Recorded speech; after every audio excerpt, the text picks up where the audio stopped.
Currently down nearly 10% this year, gold has truly disappointed. So today we take a rational look at what sort of situation would be needed for markets to continue to be significantly bearish against gold. So let's dive on in. Now, this channel provides global macro insights and champions the importance of sound money in a world gone crazy, so please do consider subscribing. So why would markets turn significantly bearish gold? Well, first it would be around the expectation that a true economic recovery is really underway. A recovery that is underpinned by gains in total factor productivity and gives rise to significant gains in real GDP. Of course, as income increases, debt loads become more manageable based upon debt to GDP. This form of economic growth, if it were to occur, would need to concentrate around dramatic productivity increases, which would offset the otherwise significant inflationary impetus gained from rising real wages. But the chances of this happening are incredibly slim.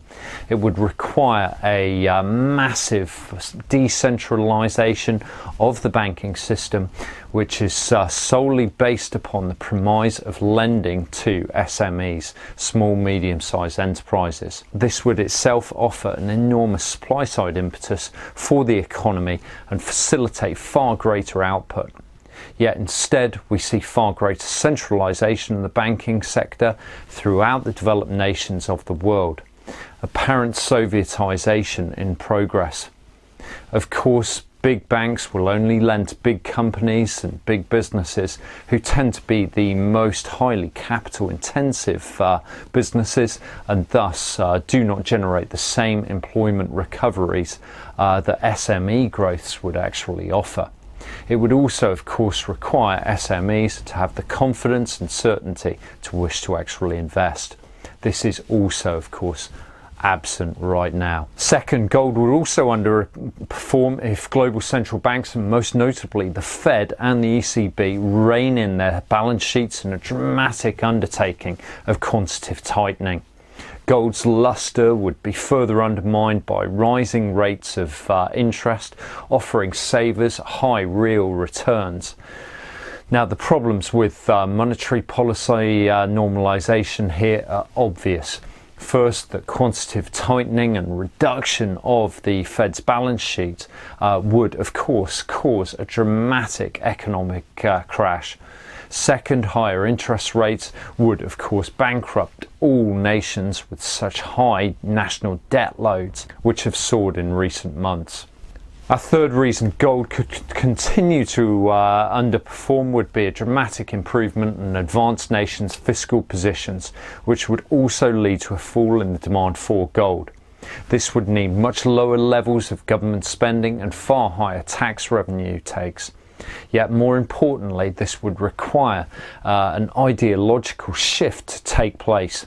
One that would require the nation state to apply dramatic restraints upon its spending and the scale of its activities. And if there is one thing we have truly learned about our politicians over the last 18 months, it is how truly power hungry they remain. As such, nations' fiscal positions will continue to deteriorate substantially, and they will be directly financed by their central banks, as we have seen over the course of this period. And then, of course, there is the cryptocurrency market. Without question, this around about $2 trillion market has taken some of the impetus out of the sales of gold and silver. But if we just look eastwards and we see what Russia and China are doing, these two countries, which are, as I pointed out in this video, really at the heart of what appears to be a new global order forming, we can see how highly these nations actually prize gold. So we must bear this in mind with any long-term thinking regarding our investment portfolios, as far as I'm concerned. And so when we consider these factors, I truly believe that gold's time will come. Yet while the risk-on attitude remains and the Fed continues to pump up its balance sheet on a weekly basis, the easiest trade remains with risk assets. And for now, there are no signs of this stopping anytime soon. So this momentum, this melt up will continue courtesy of the central banks.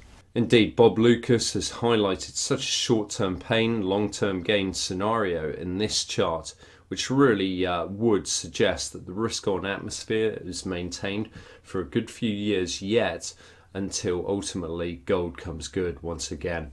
But when credit conditions tighten and fear of default returns, gold will really begin to shine once again. And it is highly likely that when gold next moves significantly, that there will be real trouble on the horizon, just as we saw in 2019. That was when gold was up around 19% on the year. So just bear that in mind.